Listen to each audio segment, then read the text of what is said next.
दौर से बाहर तहरीक इंसाफ की वापसी के लिए एक कहा जा सकता है कि आखिरी कोशिश उन्होंने शुरू कर दी है। तहरीक इंसाफ एक मर्तबा फिर से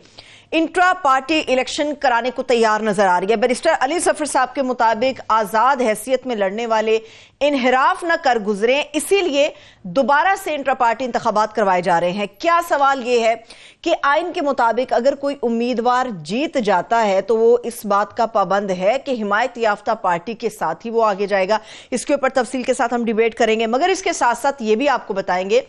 कि मुस्लिम लीग नवाज के 3 अहम खिलाड़ी जो सामने नजर आ रहे हैं वो तीनों मैदान में उतर चुके हैं। मरियम बीबी मैदान में आ गई हैं, शहबाज शरीफ साहब मैदान में आ गए हैं और नवाज शरीफ साहब ने बाकायदा तौर पे अपनी इलेक्शन मुहिम जो है वो शुरू कर दी है। मगर इन तीनों के अंदर जो निशाना है मुहिम का वो पाकिस्तान तहरीक इंसाफ नजर आती है। तहरीक इंसाफ पर जुल्म हो रहा है, ये पाकिस्तान पीपल्स पार्टी मान रही है, बिलावल भुट्टो जरदारी मान रही है और वो ये समझती है कि तहरीक इंसाफ के ऊपर जुल्म के जिम्मेदार सरासर मुस्लिम लीग नून है। यानी कि बिलावल भुट्टो जरदारी ने पीटीआई वालों से अपने लिए, अपनी पार्टी के लिए हमदर्दी का वोट मांग लिया है। सूरत हाल क्या बनेगी ये आपके सामने रखेंगे और इसके साथ साथ इलेक्शन में सिर्फ 2 हफ्ते बाकी रह गए हैं। कौन से बहुत बड़े बड़े सरप्राइज आइंदा आने वाले दिनों में हमारे सामने आएंगे, इसके ऊपर आमिर साहब का तजिया हम हासिल करेंगे। आमिर साहब, सबसे पहले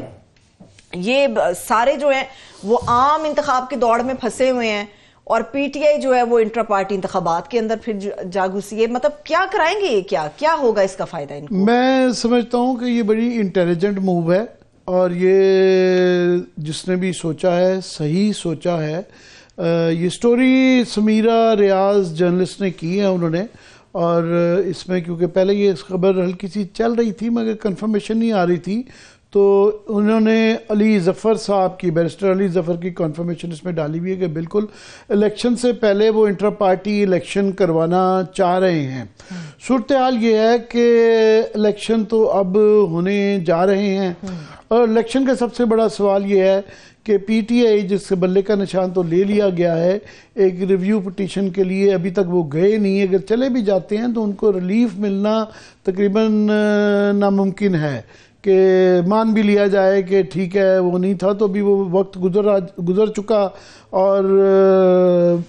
बैलेट पेपर की जो है इशाअत शुरू हो गई भी है, तो अभी उसको रिवर्स नहीं किया जा सकता। तो अगर मान भी ले सुप्रीम कोर्ट तो उनको रिलीफ नहीं मिल सकता। तो सवाल अब ये है कि इलेक्शन अगर हो जाते हैं, उनके लोग इंडिपेंडेंट के तौर पे वो इलेक्शन कॉन्टेस्ट कर रहे हैं, तो क्या वो फिर ज्वाइन कर सकेंगे पीटीआई को? तो क्योंकि वो अहम इसलिए भी है कि 2-3 चीज़ों के हवाले से। एक तो ये है कि मखसूस 60 के करीब नेशनल असम्बली की सीटें हैं और तकरीबन मेरा ख्याल 267 के करीब जो हैं 227 जो हैं प्रोविंशियल असम्बली की भी कोटा की सीटें मिला लें तो ये बन जाती हैं। तो क्या ये एज अ पार्टी उनको मिलेंगी? नहीं मिलेंगी, वो तभी मिलेंगी अगर वो उनके पास बल्ले का निशान अगर नहीं है तो फिर कैसे मिलेगी? तो ये क्वेश्चन था कि जनाब वो अभी भी ये इलेक्शन कमीशन का ये कहना था कि उनकी पार्टी की रजिस्ट्रेशन अभी कैंसिल नहीं हुई, बल्ले का निशान जरूर ले लिया गया है कि उनके इलेक्शन कल अदम हुए हैं। मगर इसके ऊपर अबहाम है। बाद में ये इलेक्शन कमीशन का जिस तरह का एक रवैया रहा है वो कह सकते हैं कि नहीं जनाब, कई इशारे ऐसे भी आए कि उनकी पार्टी की रजिस्ट्रेशन भी नहीं है, वो बाद में भी नहीं ज्वाइन कर सकेंगे। तो उसका दूसरा एक क्वेश्चन ये है कि पीटीआई जो है उनके जब इंडिपेंडेंट होंगे तो बाद में इलेक्शन के बाद एक कट ऑफ डेट दी जाती है कि ये मखसूस सीटों की अलॉटमेंट से पहले कि अगर इंडिपेंडेंट लोग पार्टीज ज्वाइन कर लें तो उनको कोटे पर, उन पार्टीज को जिन पार्टी को वो ज्वाइन करते हैं इंडिपेंडेंट्स, तो कोटे की सीटें मिल जाती हैं। तो क्या वो पीटीआई ज्वाइन कर सकेंगे? तो ये एक अबहाम है। तो मेरा ख्याल उस अबहाम को दूर करने के लिए ये अब आज जो है इस स्टोरी के अंदर ये जिक्र किया गया है जिसकी कंफर्मेशन अली जफ़र साहब ने की हुई है और ये प्रोड्यूसर साहब दिखा भी सके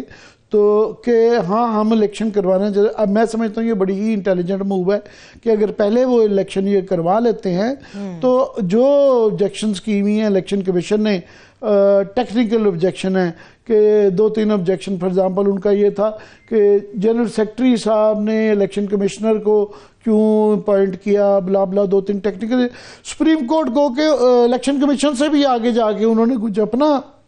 जो कि ये ऑब्जेक्शन आई कि ये ट्रायल कोर्ट कर सकता है, और बार उनकी भी ऑब्जेक्शन आई है। तो वो तमाम ऑब्जेक्शनें जो कि इलेक्शन कमीशन की तरफ से या सुप्रीम कोर्ट किसी तरफ करके इनके खिलाफ जो फैसला आया है उसको मलूज़ खातिर रखते हुए नया एक इलेक्शन करवा देते हैं, तो फिर बड़ा मुश्किल हो जाएगा कि उनके उसके बावजूद दूसरी दफ़ा, ये पहली दफ़ा एक इलेक्शन करवा चुके हैं, उसके बाद अगर वो इनको मलूज़ खातिर रखते हुए ऑब्जेक्शंस को इलेक्शन करवाते हैं तो दूसरी दफ़ा इलेक्शन कमीशन के लिए बड़ा मुश्किल हो जाएगा और सुप्रीम कोर्ट के लिए भी बड़ा मुश्किल हो जाएगा। फिर अगर दोबारा कोई पार्टी जाए तो उसको दोबारा रद्द करना तो ठीक है। वो फिर वो जो ये कहा जा रहा है कि ये मुबैना मेंबरान को नहीं पार्टिसिपेट करने दिया गया था, बला बला लिस्टें हैं, तो ये एक इंटेलिजेंट मूव होगी तो फौरन उसके बाद पीटीआई का ये मसला टेक्निकली मैं समझता हूँ हैंडल हो जाता है कि इलेक्शन होंगे इंडिपेंडेंट। अब वो अलग बहस है कि इंडिपेंडेंट के तौर पे कितने लड़ पाएंगे नहीं लड़ पाएंगे, मगर जितने भी लड़ पाएंगे तो वो पीटीआई को ज्वाइन कर लेंगे। सो वो स्टेज नहीं आएगी कि वरना अगर इंडिपेंडेंट वो रहते हैं तो उनको किसी को भी कान में रोड के कोई इस पार्टी में वोट डलवा लें, किस तरह में वोट डलवा ले, तो डिफेक्शन का बहुत ज़्यादा इस्तेमाल रहता है, तो डिफेक्शन ख़त्म हो जाएगी, वो सारे दोबारा पीटीआई में आ जाएंगे और पीटीआई को कोटे की सीटें मिल जाएंगी, तो उनके इस मसले का हल निकल आता है। आमिर साहब, जिस तरह से आपने बात की सुनने में तो लग रहा है कि वाकई टेक्निकली बड़ी अच्छी मूव है, लेकिन एक ये सवाल भी उठ रहा है कि इंट्रा पार्टी इलेक्शन एक लेंथी प्रोसेस है, पूरा 2 हफ्ते सिर्फ बाकी रह गए। पहले जिन्होंने इंट्रा पार्टी इलेक्शंस करवाए थे वो तो अब अपनी मुहिम्मात के अंदर मसरूफ हैं, वो पार्टी के अंदर ये सारा शफाफियत से कैसे करेंगे और क्या इसको फिर एक्सेप्ट किया जाएगा, वही आप वाली बात है। क्या सेकंड टाइम ये ऐसे चांसेस मौजूद हैं कि इसको फिर से रिजेक्ट कर दिया गया? ये एक सवाल यही था कि ये जो पार्टी का इलेक्शन जो है ये हर पार्टी का आइन है, और सुप्रीम कोर्ट पर जो तनकीद की गई वो यही की गई कि उन्होंने ये जो सर्टिफिकेट दे दिया है तो ये काफ़ी है, पर सुप्रीम कोर्ट ने ये कहा, ये तनकीद अपनी जगह में, और उनका ये कहना था कि जनाब ये एक सेम्बलेंस ऑफ नज़र आना चाहिए कि इलेक्शन हुए हैं। तो उनकी जो रिक्वायरमेंट उन्होंने दी हैं, जो ऑब्जेक्शन चंद की गई हैं कि ये फ़लाने मेंबरान को एतराज़ था, उनको मौका नहीं दिया गया, तो ये रिक्वायरमेंट पूरी करके कोई वो प्रोसेस ये नहीं होगा, वो 1-2 दिन के अंदर वो किया जा सकता है। इसके अंदर कोई मेरा नहीं ख्याल है कोई मुश्किल काम है कि बाकी सबके भी ऐसे ही हुए हुए हैं। तो बहरहाल अब एक ऑब्जेक्शन आ गई है, उन ऑब्जेक्शन को मलूज़ खातिर रखते हैं 1-2 दिन के अंदर ये इलेक्शन करवाए जा सकते हैं। तमाम तर वो जो ऑब्जेक्शन रेज की गई हैं उसको पूरा किया जा सकता है, तो वो करने के बाद फिर बड़ा मुश्किल हो जाता है इलेक्शन कमीशन के लिए, मसले का हल निकल आता है। अब देखिए वो इसलिए भी याद रहे कि नून लीग के साथ भी ये हुआ था, जस्टिस साकिब निसार ने, मगर वो सिर्फ सेनेट की इलेक्शन तक महदूद था कि सेनेट की टिकटें जो थी वो मियां नवाज शरीफ साहब ने अपने दस्तखत कर दिए थे, अदालत की तरफ से ऑब्जेक्शन आई थी कि ये नाअहल हो चुके हैं, इनके सिग्नेचर के साथ आप टिकटें नहीं दी जा सकती थी, तो उनसे निशान ले लिया गया था। वो नून लीग के नहीं है, अभी भी 6 मेंबर सेनेट के जो हैं वो इंडिपेंडेंट हैं, इसीलिए अल्हम्दुलिल्लाह ये जो सुनते हैं आप दिलावर ग्रुप जो है वो हर दफ़ा जिधर हवा का रुख होता है उधर चले जाते हैं। दरमियान में जब इनकी गवर्नमेंट भी नून लीग की नहीं थी तो वो पीटीआई को की तरफ सारे वोट दे देते थे, जब पीटीआई की चले तो वो पीडीएम की तरफ चले गए। अब पीडीएम के बाद अभी रिसेंटली भी ये जो तमाम आप देखते हैं कि सेनेट को इलेक्शन को डिले करने की तरफ जो सेनेट की तरफ से रेजोल्यूशन आते हैं, तो अल्हम्दुलिल्लाह वो नून लीग के वो जो 6 सो कॉल्ड इंडिपेंडेंट मेंबर्स हैं, तो ये उनकी तरफ से ही ये चीज़ आती है कि वो बिल्कुल डिफेक्शन नज़र आती है। तो अब जाके ये अब सेनेट के जो नेक्स्ट इलेक्शन होंगे तो उनसे छुटकारा हासिल होगा। तो ये अगर इस तरीके से ही पीटीआई के इंडिपेंडेंट जो हैं ये अगर इंडिपेंडेंट रहे तो किलकिल पड़ जाएगी कि वो उनको जो है कुछ तो इधर उधर मिला दिए जाएंगे, जो ओपन रह जाएंगे उनको कोई भी रात में, अभी भी इस वक्त देखें ना सबसे बड़ा इलेक्शन है, ये करप्शन और हॉर्स ट्रेडिंग का सबसे ज्यादा खतरा हॉर्स ट्रेडिंग का बहुत ज्यादा, और पीटीआई एज अ पार्टी के तौर पे वो पार्टी ही नहीं रहेगी बाद में कोई भी जो है। इस वक्त भी उनके देखें, पहले उनके पार्टी जो है बानी पार्टी जो है इमरान खान जो हैं वो जेल में हैं, फिर उसके बाद उनका second year Parvez vice president जो जो हैं, जनरल सेक्रेटरी असद उमर छोड़ गए, 2 परवेज लाई और शामुद कुरैशी भी इस वक्त जेल में है, फर्स्ट ईयर भी जेल में है। पहले उम्मीदवार पकड़े जा रहे थे, अभी सूरत हाल ये है कि उनके जो नॉमिनेशन हमायत कर रहे थे वो उठाए जा रहे थे। अभी उनके जो नेक्स्ट स्टेज आनी है कि जब इलेक्शन होंगे तो उनके जो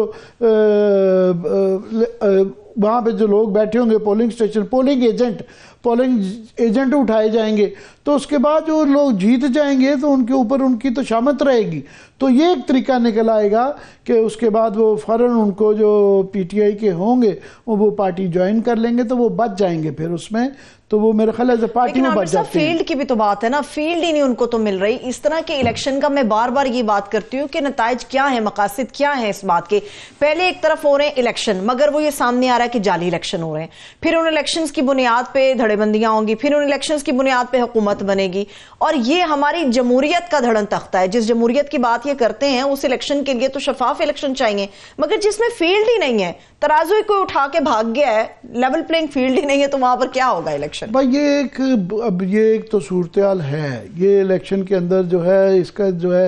ये जो बड़ा आसान तजिया होता था ना पहले, कि आप ये देखते थे जिन्हें पिछले इलेक्शन के अंदर जो है इतने इलेक्शन वोट लिए, अब इतने लेने हैं, ये बरादरियाँ, ये कैंडिडेट्स हैं, तो अभी तो हम यही नहीं तयन कर पा रहे कि वहाँ पे फील्ड होगी क्या, फील्ड के अंदर कितने प्लेयर होंगे और उनकी पोजीशन क्या होगी। अगर क्रिकेट की पार्लेंस में इस्तिलाह के अंदर वो उसको देखा जाए तो वो ही क्लियर नहीं है, और अभी भी मज़ीद क्लियर नहीं है कि आया किसको लड़ने दिया जाएगा, नहीं लड़ने दिया जाएगा। मगर बहरहाल फिर भी एक छोटा मोटा जैसा कभी होगा इलेक्शन होगा तो सही। अब वो एक अलग बहस है, ये काफ़ी सारे सवाल हैं कि उस तरह की जो अगर की जाएगी, अगर बहुत ज़्यादा ज़बरदस्ती धांधली की जाएगी तो उसका रिएक्शन क्या आएगा। क्योंकि माजी के अंदर जब भी कोई इलेक्शन का